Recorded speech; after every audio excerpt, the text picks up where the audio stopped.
श्री गणेशाय नमः। कहाणी सोमवारची। आटपाट नगर होतं. तिथं एक ब्राह्मण राहत होता. त्याचा एक शिष्य होता. रोज तळ्यावर जाई, स्नान करी, शंकराची पूजा करी. वाटेत वेळूचं बेट होतं.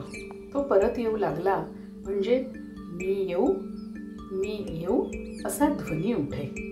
हा मागं पाही, तो तिथं कोणीच नाही. त्या भीतीने वाळू लागला. तेव्हा गुरूंनी विचारलं, खायला प्यायला वाण नाही बाबा, असा रोड का? खायला प्यायला वाण नाही, हाल नाही, अपेष्टा नाही. स्नान करून येते वेळेस मला कोणी मी येऊ असं म्हणतं. मागे पाहतो तो कोणी नाही. ह्याची मला भीती वाटते. गुरुजी म्हणाले, भिऊ नको, मागं काही पाहू नको, खुशाल त्याला ये म्हण, तुझ्या मागून येऊ दे. मग शिष्यानं काय केलं, रोजच्या प्रमाणे स्नानास गेला, पूजा करून येऊ लागला. मी येऊ असा ध्वनी झाला. ये असा जबाब दिला. मागं काही पाहिलं नाही, चालत्या पावली घरी आला. गुरुजींनी पाहिलं, बरोबर एक मुलगी आहे.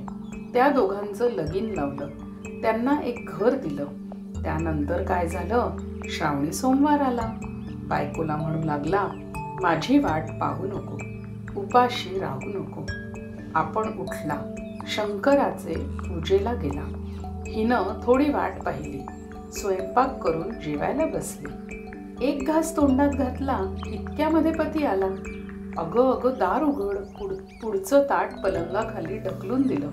हात धुतला, दार उघडलं, पती घरात आले. नित्यनेम करू लागले. पुढं दुसरा सोमवार आला. त्या दिवशीही असंच झालं. असं 4 सोमवारी झालं. सरता सोमवार आला. रात्री नवल झालं.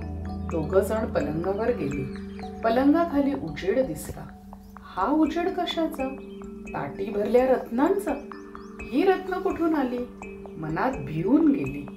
माझ्या माहेरच्यांनी दिली. तुझं माहेर कुठं आहे? वेळूच्या बेटी आहे. मला तिथं घेऊन चल. पतीसह चालली. मनी शंकराची प्रार्थना केली. मला अर्धघटकेचं माहेर दे. तो वेळूचं बेट आलं. मोठा एक वाडा आला. कोणी म्हणे माझा मेवणा आला, कोणी म्हणे माझा जावई आला, कोणी म्हणे माझी नणंद आली, कोणी म्हणे माझी बहीण आली. दासी बटकी राबताहेत, शिपाई पहारा करताहेत.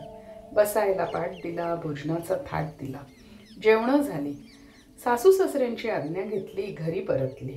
अर्ध्या वाटेत आठवण झाली, खुंटीवर हार राहिला. तेव्हा उभयता परत गेली. घर नाही, दार नाही, शिपाई नाहीत, प्यादे नाहीत, दासी नाहीत, बटकी नाहीत. एक वेळूचं बेट आहे, तिथं हार पडला आहे. हार उचलून गळ्यात घातला. नवऱ्यानं विचारलं, इथलं घर काय झालं? जसं आलं तसं गेलं. अभय असेल तर सांगते.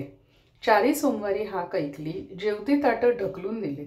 रत्नांनी भरली, सोन्याची झाली. ती मला देवांनी दिली. आपण विचारू लागला तेव्हा भिवून गेले. माहेरची म्हणून सांगितलं. शंकराची प्रार्थना केली.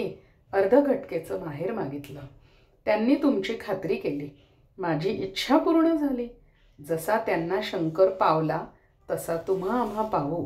ही 60 उत्तराची कहाणी 5 उत्तरी सुफळ संपूर्ण.